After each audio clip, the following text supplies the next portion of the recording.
que você é fala tão alto que eu não me deixo escutar o que você fala. Não adianta você só ficar dizendo se você não faz, se você não é o maior exemplo. Hoje falar sobre essa doença, né, o câncer, que a gente pode falar com todas as letras, já é um avanço. Verdade, quando eu era pequena também não podia falar a palavra câncer, né? Quando a gente pensa numa realidade das mulheres negras, é que embora tenha uma taxa de incidência de câncer de mama 4% menor que as mulheres brancas, ela tem uma taxa de mortalidade por câncer de mama 40% maior.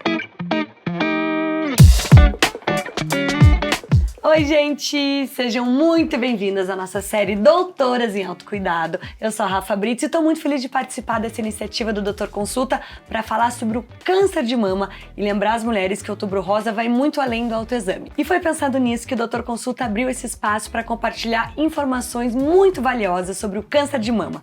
A prevenção é fundamental, pode ser mais simples do que a gente imagina, não precisa complicar. E sabe o que ajuda muito, gente? Falar sobre esse assunto com todas as pessoas que a gente ama. Afinal, os maiores ensinamentos sobre autocuidado vêm do exemplo de quem está por perto.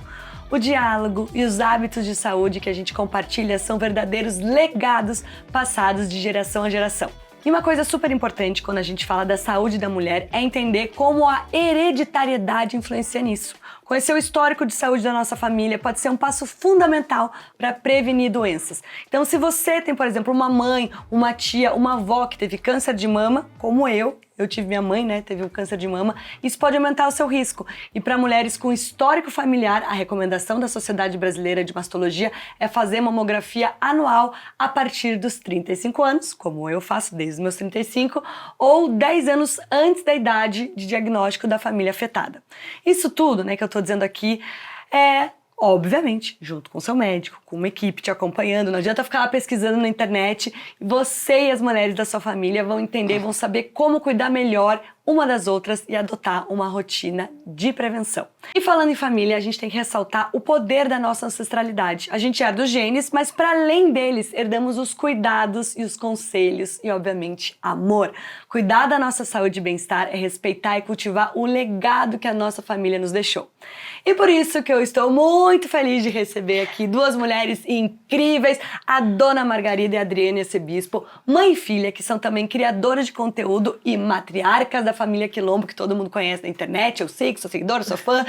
Elas compartilham muito carisma, informação nas redes sociais. A Adriana, junto com o marido, que é amigo do meu marido agora também, e os filhos abordam temas como afetividade, educação antirracista, criação de filhos, sempre trazendo uma visão e a experiência do mundo.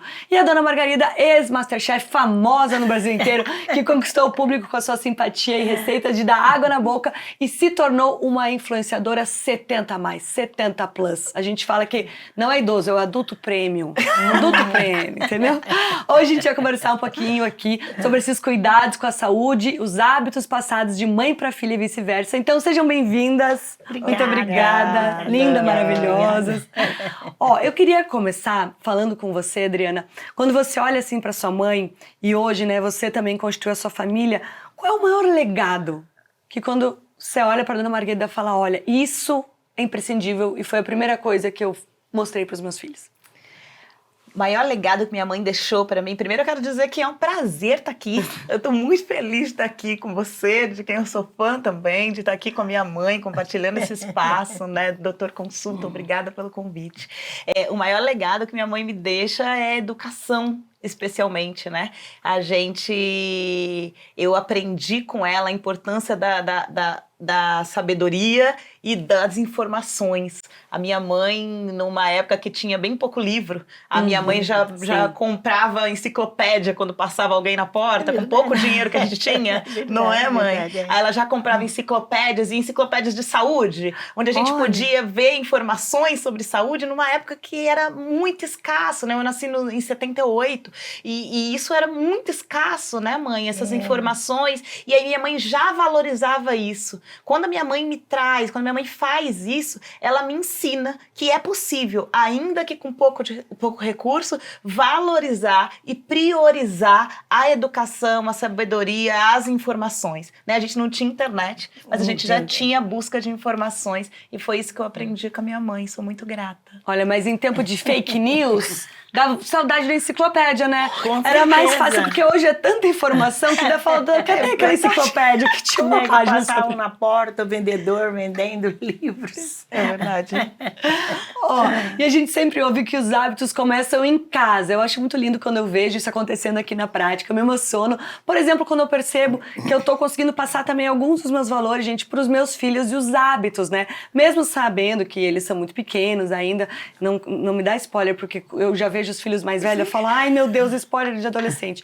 Os meus ainda são pequenos.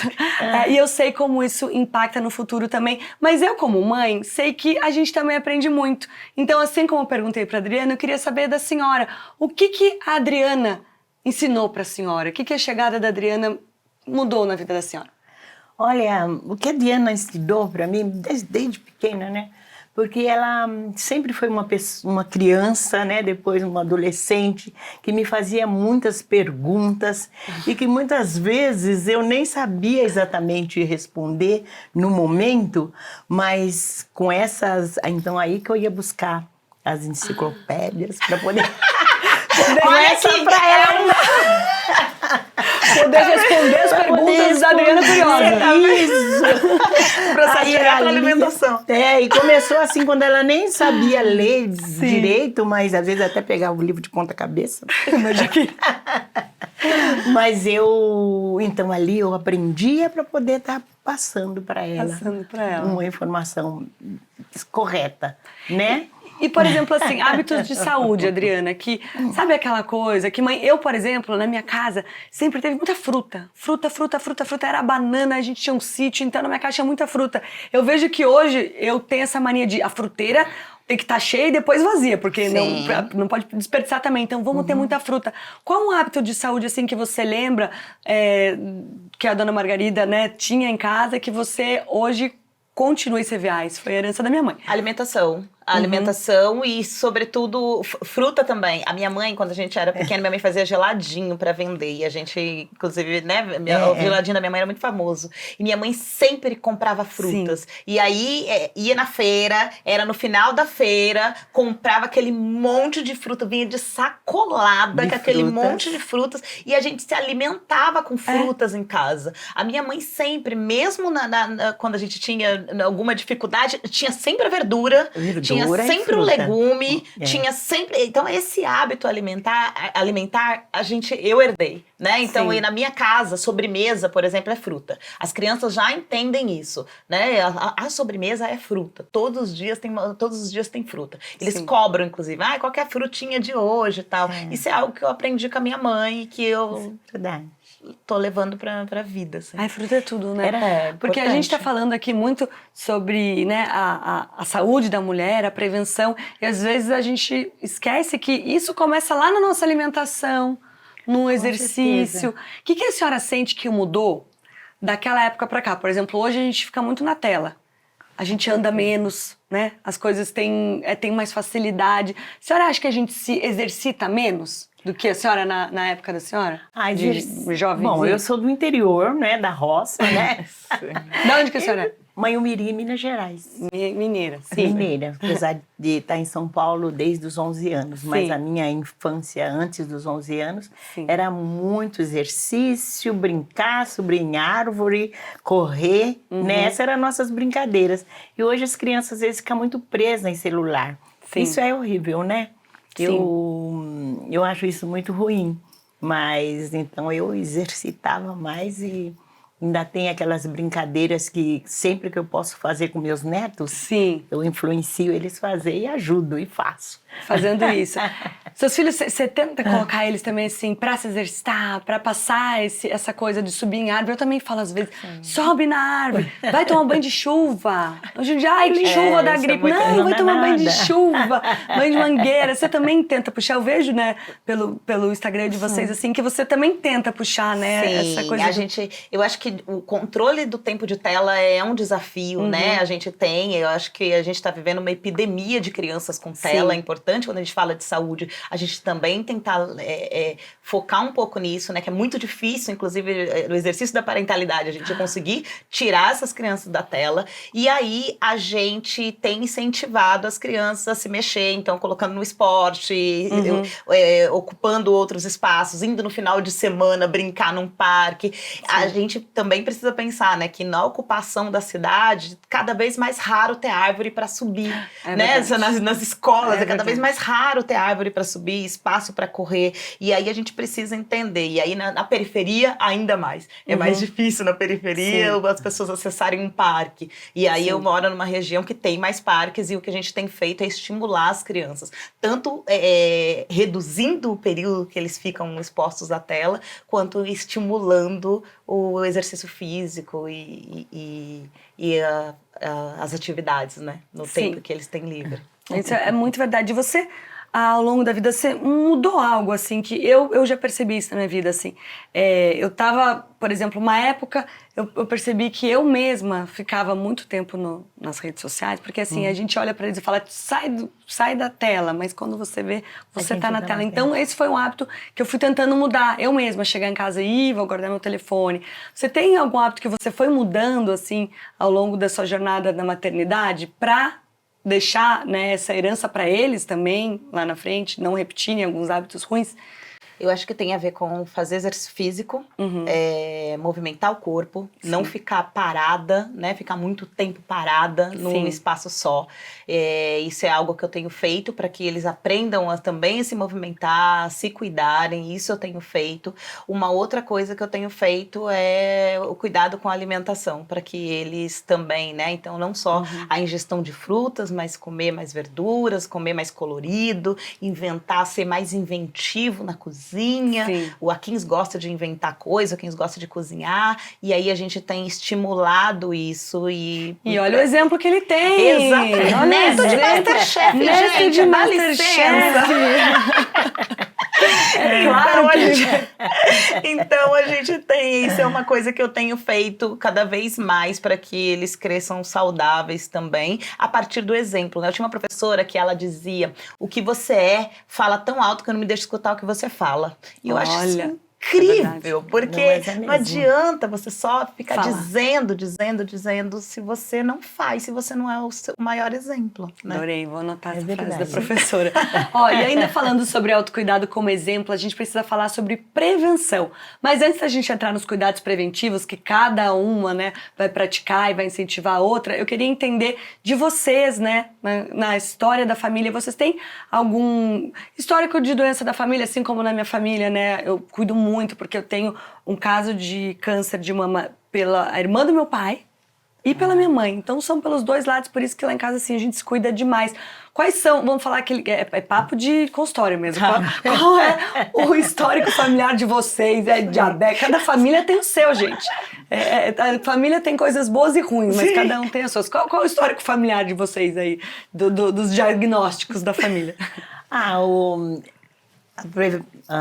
diagnóstico de câncer na família, eu tenho do lado dos irmãos, dos homens, né, da família, sabe? Sim. Até eu tinha assim na cabeça que já tinham me falado, né, que quando atingiu os homens, não atingiu as mulheres. Mas ultimamente eu tive duas sobrinhas, uma faleceu e a outra teve que fazer uma cirurgia. E do câncer, né? Câncer de mama, né? De câncer de mama, Câncer de mama. né? De câncer de mama. E isso fez com que a gente ficasse mais cuidadoso ainda com a prevenção. Sim, né? Porque hoje, mesmo quando a gente sabe que, olha, gente, pegando ali do início, né, 95% dos casos tem tratamento, mas infelizmente por isso que a gente está aqui falando, porque não é todo mundo que se previne, não é todo mundo que sabe. A minha mãe, ela ficou sabendo numa mamografia. E estava bem pequeno ainda, tanto é que na cirurgia ela retirou um quadrante do seio e muitos dos tratamentos mais avançados precisaria de químio, ela só fez a radioterapia. Mas por quê? Prevenção. Sim. Aconteceu isso no início. E o que você faz, Adriana, hoje, assim, para se prevenir? Quais são os exames que você faz aí de rotina? Primeira coisa que eu queria dizer, só para complementar isso que minha mãe está dizendo, a gente precisa entender que grande parte da população mal conhece o histórico da sua família, né? A gente está falando de uma população que foi forjada num histórico de exploração, Sim. né? Que tem gente que não sabe, não tem... Eu não tenho foto dos meus avós, assim, né? Então, às vezes, você não tem a mínima informação. Tem gente que não tem informação sobre os avós. Isso é um dificultador, né? Então, a gente precisa entender e também isso. Falta de diagnósticos, porque muitas vezes aquela pessoa, aquele bisavô, aquele avô morreu de algo que não teve nem chance de ter assistência. Exatamente. Então, a gente não sabe nem, não sei, né? Não tem nem Exatamente. como entender. Então tem uma parte, a gente entender que essa questão da hereditariedade, né? Uma importância disso, para você entender a sua saúde, a gente precisa entender como população que uma parte da população está alijada desse processo, né? Não, ela é uma parte da população não vai saber o que tem, não vai saber o histórico da sua família. Junto com o apagamento histórico, né? De você conseguir saber das suas raízes, vem todas essas informações. Exatamente. Então a minha avó, a gente estava aqui conversando, minha mãe e eu, e aí a minha mãe, eu falando, mãe, e pressão alta, não sei o quê. Aí ela lembrou que a mãe dela morreu com 50 anos. 50 hipertensa. anos, Nova. E é muito nova. Então, e é algo tão próximo, né? Isso. Uma pessoa tão próxima da gente. Então, esse é uma questão importante. Eu tenho feito os exames de rotina, então geralmente quem passa esses exames para mim é a ginecologista. Então, eu tenho garantido as minhas consultas ginecológicas anuais. E aí, lá ela passa todos os exames, né? Exame de sangue, Fala, nossa ginecologista virou a famosa médica da família que tinha antes, clínico geral. Sim, é a ginecologista que tem passado esses exames. Então, esses exames de controle anual, inclusive a mamografia, né? Para acompanhar. Eu tenho 46 anos, então tá mais do que indicado fazer anualmente a mamografia. E acompanhar tudo.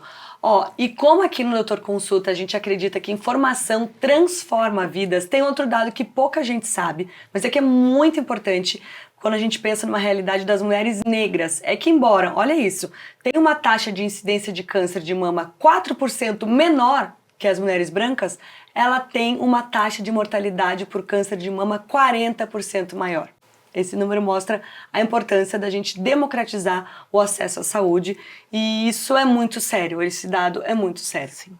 Ele é um dado que é assustador, mas quando a gente pensa nos marcadores sociais de raça e gênero no acesso à saúde, a gente sabe que essa é a realidade, né? Os corpos negros, as mulheres negras têm menos acesso ao serviço de saúde. Quando têm acesso ao serviço de saúde, muitas vezes são negligenciadas nos seus diagnósticos, são menos tocadas, muitas vezes... Maior número de violência obstétrica. Exatamente. Pessoas que estão cuidando das suas famílias, pessoas que estão cuidando de outras famílias, né? São pessoas que estão dedicadas. Minha mãe... Não tem tempo. Né? Que não tem tempo, né? Médico.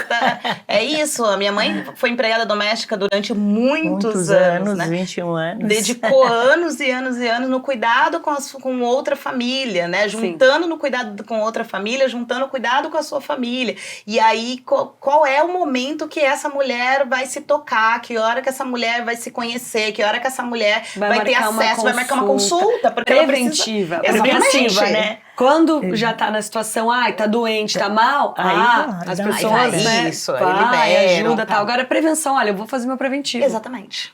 Como é importante essa conversa que a gente está tendo aqui.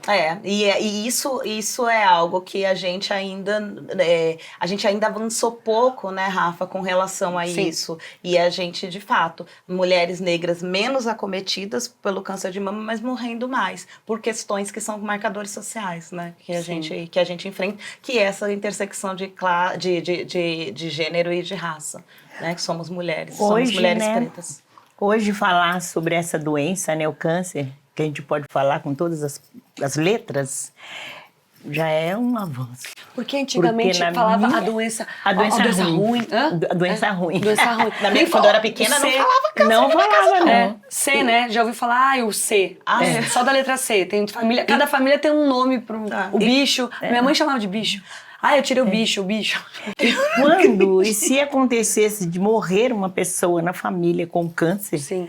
a gente não tinha coragem de falar isso para outra pessoa, não. Era como se um defeito, sabe, na Sim. família, um defeito muito grande, Sim. né? Que eu não ia falar para os outros que a minha família tinha esse defeito. Entendi, Né? como se eu tivesse Nossa, também um culpa, estigma né? que Culpa. isso, Esse sim. estigma. Culpa. Então, né? Isso não... Até uns 40 anos atrás, né? Que foi quando faleceu meu irmão. Sim. Então era aquilo, nossa, não vamos falar que o Maciel morreu com câncer, jamais. Sim. Jamais. Inventava um monte de segredo. coisa, mas era um segredo, que não podia Tá falar. bom. E agora imagina juntando isso com a questão do machismo. Então, além de tudo, uma doença de mama ou do colo do útero, Sim. né? Quando a gente vai falar de vacina de HPV para as jovens.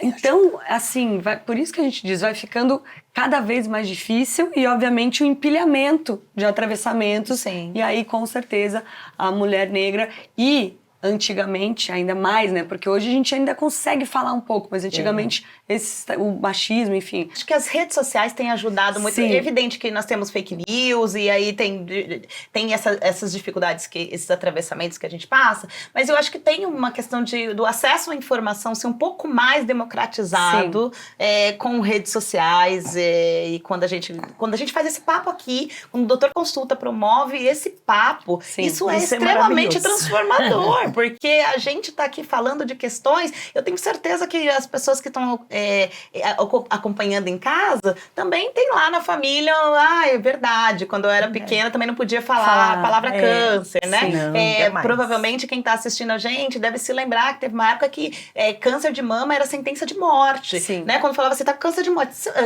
câncer de mama, você vai morrer, É. né? E hoje em dia, é importante a gente estar dizendo aqui que não, a gente Sim. tem tratamento, que se a gente detectar com antecedência, né, no começo, ainda dá para você ter o tratamento Sim. menos invasivo, né? Eu vejo as duas histórias da minha família, né? Uma tia que teve um câncer com, acho que ela tinha 40 e poucos anos, muito jovem, e faleceu. A irmã do meu pai faleceu de câncer de mama. E a minha mãe, que teve o tratamento minimamente invasivo, foi um sucesso, né? Com todo o acompanhamento, obviamente, as oportunidades que ela teve, mas... Porque é algo falado, porque ela sabia que tinha que fazer essa mamografia. E eu faço desde os 35 anos. Agora, a gente tá falando aqui, né, da necessidade de políticas públicas, das oportunidades dentro do sistema privado também, mas eu quero saber dentro do indivíduo, como que vocês, como mulheres, se alertam? Então, assim, porque lá na minha casa é um tal de já fez exame, você já fez exame? E não sei o que, aí liga pra outra, você fez colonoscopia? Eu falo, mas eu não tenho idade pra fazer colonoscopia. Ah, mas você tá com o intestino preso, vai fazer Mas é um papo, que é uma invasão de privacidade maravilhosa. É pra ser ruim, mas não é muito boa, porque às vezes a gente tem mais facilidade de cuidar do outro do que da gente mesma.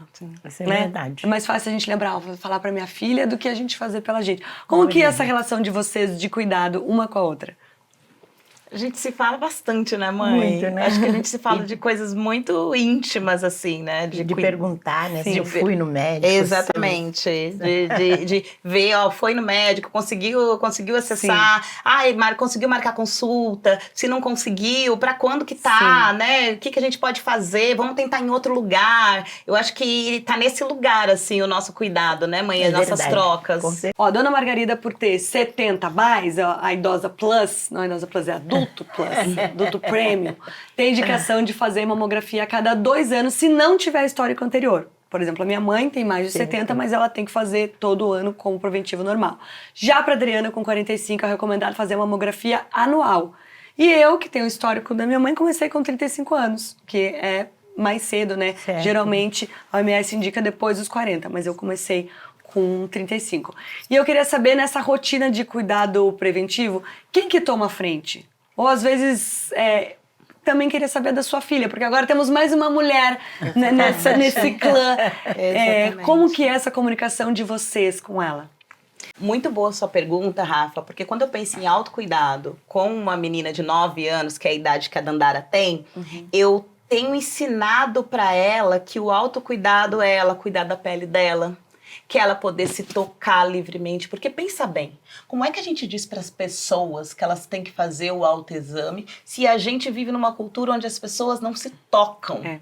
Não tem Condena... toque de qualidade É. no próprio corpo, Sim. né? As pessoas se culpabilizam, se culpam por se tocarem. Então, quando eu ensino para essa menina que tem 9 anos que ela pode se tocar livremente, que ela pode Se observar, né? se Olhar a sua observar, pele, que ela olhar pode se ver gostar. se tem ondulação, o que ela sente, o que ela sente tocando. Quando eu digo isso para ela, eu estou também preparando essa menina para Sim. ser essa pessoa que quando chegar, quando crescer, ela Exato. pode fazer o autoexame, Sim. né? Existe uma base que precisa ser construída, precisa ser se a gente na nossa família não começou ainda a construir, precisa começar com urgência, Sim. construir essa base para que a gente tenha aí um processo educativo de mais qualidade e que a gente forme pessoas que consigam se cuidar. E para os meninos também, porque Exatamente. tem essa coisa, né, da gente ensinar a menina a se cuidar, a cuidar do outro, mas por que não para os meninos também? Não só se cuidarem, porque a gente sabe... Esses dias eu estava vendo até uma pesquisa assim, que os homens a gente tem que empurrar eles pro exame. Vai fazer exame de próstata, aí entra toda a parte da homofobia, machismo, não sei o que, porque é próstata, vai fazer sim exame, vai fazer o exame de sangue, os homens também não se cuidam, e também cuidar do próximo, por que não os parceiros, né, de casais héteros, amor, você fez o seu preventivo, Certo. você fez o seu Papa Nicolau, então também para os homens que estão nos assistindo, por que não participar da saúde da família? Sim. Você também poder falar com a sua filha mulher sobre menstruação, né? Os homens também, porque isso também é uma coisa que mudou bastante, né? Os o homens pai... saber sobre menstruação. o pai não podia... É verdade. Meu tive teve 3 filhas, então a gente falava, pai, compra absorvente. Ele já me apertava com abas, sem abas, o absorvente interno, porque assim, não tinha opção, ele teve que aprender. Mas muitos homens não, pelo contrário, se afastam e acham que isso é um assunto que não os diz respeito, né? E é importante entender que pessoas parceiras, as pessoas às vezes vêem nos seus parceiras, a possibilidade também de identificação de algum nódulo, alguma coisa. Às vezes é tocada pela outra pessoa, né? Sendo tocada pela outra pessoa que você descobre, né? Então é importante ter esse papo também aberto dentro da família, né? Para que a gente possa conversar e fazer essa troca. Sim, agora tem um assunto que muito me interessa, dona Margarida.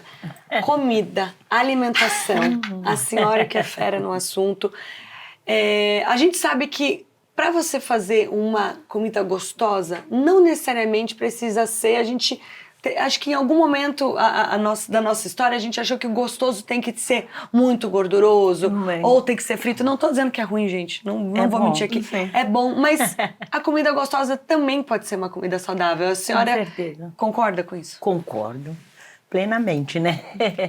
Principalmente, eu sempre levo pro lado assim de quem veio do interior, onde o legume, a verdura não faltava na mesa, né? Então hoje eu sigo essa linha, sabe? Porque se for deixar por conta das crianças, eles querem comer só coisa industrializada, né?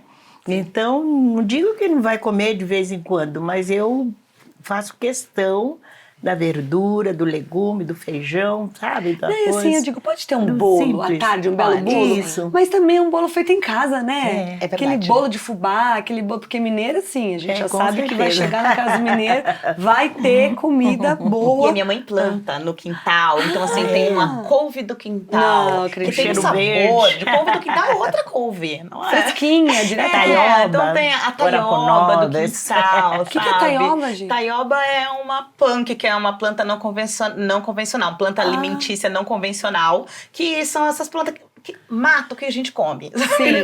Mato que a gente Que come. ninguém nos ensinou que podia comer, mas as pode. pessoas, isso, que na verdade assim, não é convencional, não é fácil de achar, Sim. mas que assim, são super nutritivas e a taioba é uma delas, né? Taioba, oraponobis, Ora né? pronobis. Que é muito bom. É, isso. E aí Botânica. é gostoso.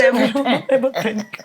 E é muito, muito bom, assim, sabe? Muito e aí a bom. gente vai lá e pega, e quando chega na casa da minha mãe, ela fala, vamos fazer uma taiobinha. Ai, que delícia. Couve do quintal. As crianças, por exemplo, né? Muitos legumes, às vezes, eles não querem, né? Mas a gente na cozinha tem que ter aquele jogo de cintura, né? Aí eu coloco na massa de uma panqueca, vamos dizer. Disfarçada. Né? Disfarçada, Ela né? coloca lá panqueca aquele verde, né? Eu faço isso pra Danara. Confesso que desde pequenininha era bolinho. Ah, tem uma papinha, não quis a papinha? Sim. Vira, vai lá pra air fryer. Bolinho, ó, bolinho, petisco. O inhame, gente, o o inhame, eu enfio tudo que é lugar, inhame no feijão, inhame no inhame. Eu sempre fiz isso, né? De cozinhar o inhame no feijão. Aí às vezes eles falam, mãe, o feijão tá grosso, é feijão bom. Porque feijão ruim não fica grosso. Então, assim como você tá falando Feijão que você bom. colocava no céu, você viu que isso já é hereditário. Hereditário. Ela Eu já aprendi fazia. com a minha mãe. A beterraba no feijão, aquele feijão Beterraba no mais, feijão. o feijão mais Ai, que feijão vermelhinho. lindo, meio vermelhinho. E eu Sim. aprendi isso com ela também. E eu faço isso. O Dandara tem uma seletividade alimentar enorme. E aí eu faço. Eu tenho molho de tomate, que vai cenoura, que vai beterraba, que vai cebola, que vai um monte de coisa. Fica ótimo. Sabe o que eu ia te perguntar, Adriana? Depois que a gente vira mãe, é instantâneo, né? A gente tem um olhar para os nossos pais, principalmente, né, falando dessa relação feminina para as nossas mães. E quando a gente se torna mãe, instantaneamente a gente olha para aquela mulher de uma maneira totalmente diferente, né? Quem é essa mulher? Quais os sonhos que talvez ela deixou... Já até me emociona, gente, porque assim, que sonhos que essa mulher deixou de viver? Quais foram as aventuras que ela abriu mão para estar aqui?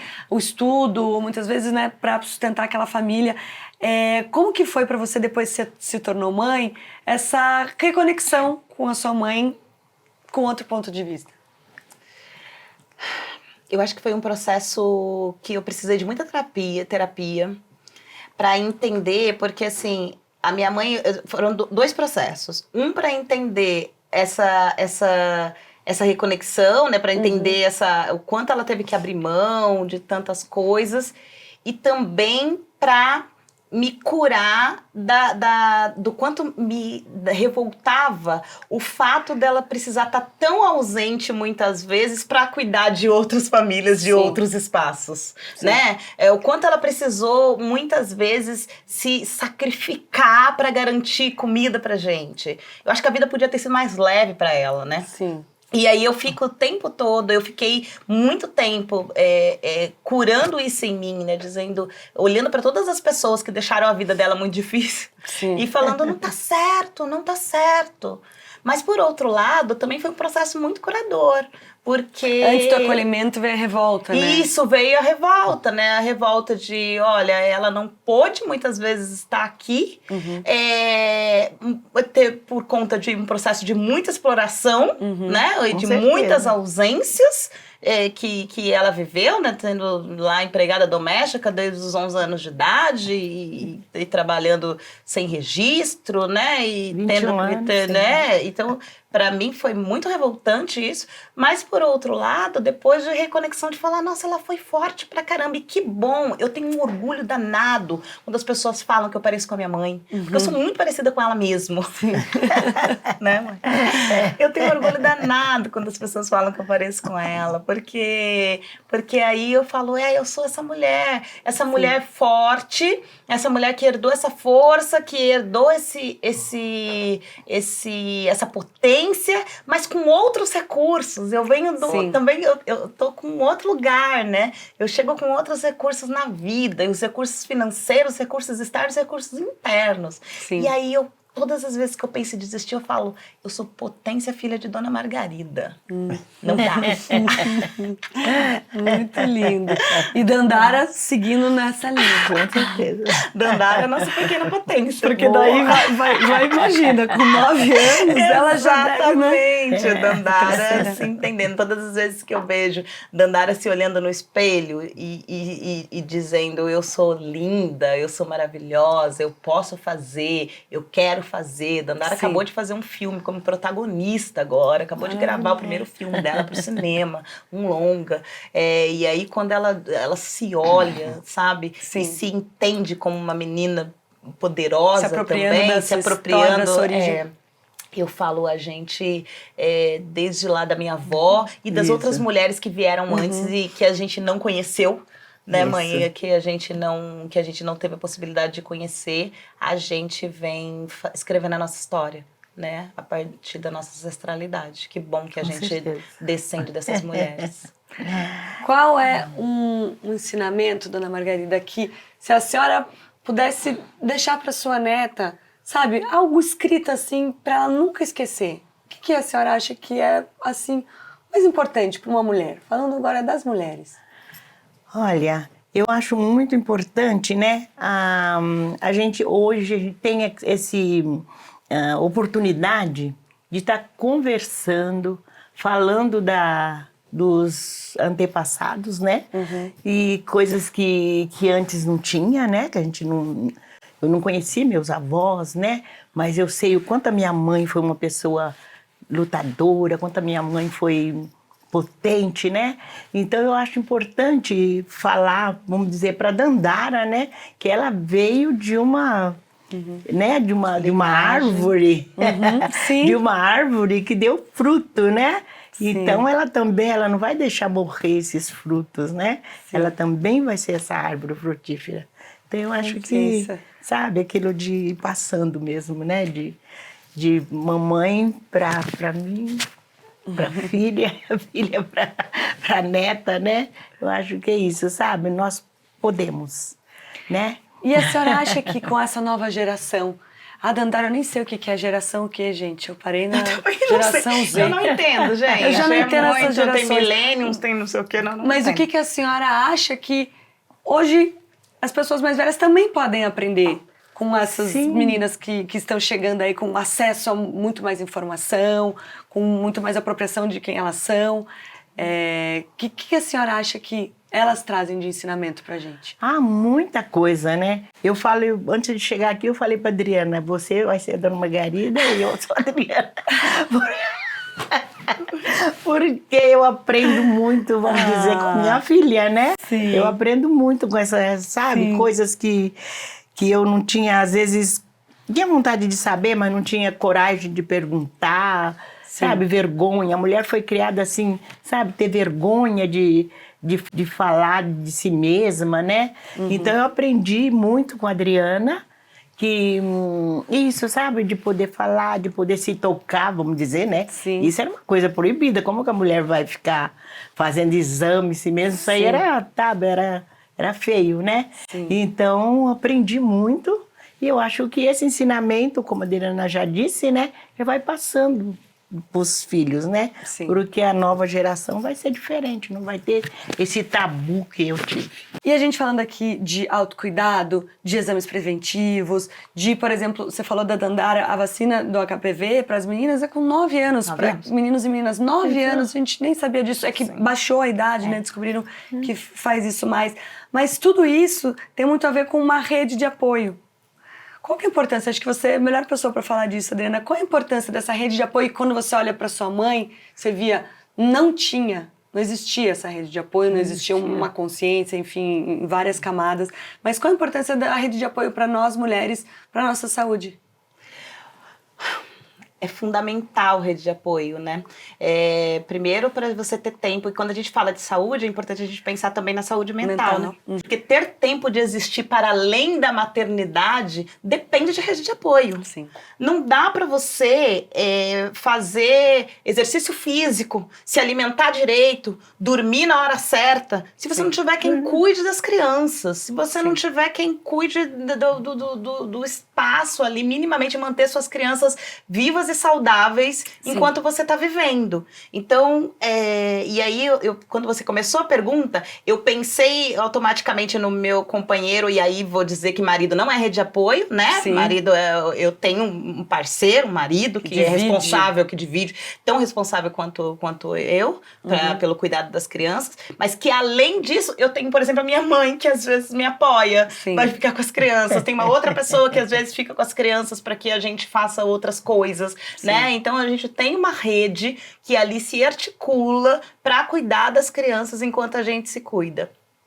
E isso não acontece com mãe solo, muitas vezes. Isso não acontece com muitas pessoas, com muitas mulheres, né? Sim. Muitas mulheres deixam de se cuidar e muitas mulheres vão morrer. Não é leviano dizer que muitas mulheres vão morrer porque ela não vai ter. Ela não vai ter possibilidade de ter com quem deixar as crianças, e aí ela não vai se cuidar, e aí ela não vai se perceber, também não vai conseguir na UBS ou no serviço particular, não vai conseguir marcar, e ela pode vir a morrer porque não percebeu uma doença. Muito por isso. Então a rede de apoio é muito mais vital do que a gente imagina, né? necessária. E a gente fala às vezes de autocuidado, hoje em dia, né, com tanta coisa nas redes sociais, autocuidado remete a um banho de espuma, ao skincare. Não, a gente está falando do mínimo para a sobrevivência de uma mulher mesmo, de fazer os seus exames, de saber da sua pressão, do seu colesterol, dos seus triglicerídeos. A gente vai ficando mais velha, a gente já aprendeu tudo. Triglicéridos, se tem gordura abdominal. Mas é isso, autocuidado é a gente dormir. Dormir. É autocuidado, gente. Dormir. Às vezes as mulheres não conseguem ter a quantidade mínima de sono Sim. por noite para conseguir se recuperar para viver no dia seguinte. A gente está falando de coisas que são muito básicas, né? Verdade.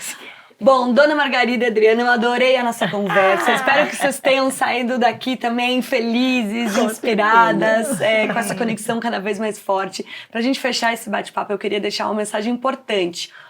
Quando a gente fala de hereditariedade, muitas vezes a gente pensa só nos riscos que a gente herda, né, genético, tal, DNA, mas a verdade é que assim como pode existir genes que nos alertam para ter mais cuidado com a saúde, existe algo muito maior que passa de geração para geração, que é esse amor, que é esse cuidado, que é a sabedoria na vida, né? A gente trazer a sabedoria dos nossos ancestrais. Esse amor vem nas formas mais simples e poderosas, como a gente ouviu hoje aqui dessas duas maravilhosas. Ele tá naquele conselho de mãe, no cuidado da filha, nos costumes, nas tradições que a família ensina. A gente herda o formato da boca, dos olhos, né? A gente herda isso, mas também muito mais que isso, porque tem famílias que são formadas de maneiras não genéticas, né? Que levam aquele legado precioso para muitas outras gerações.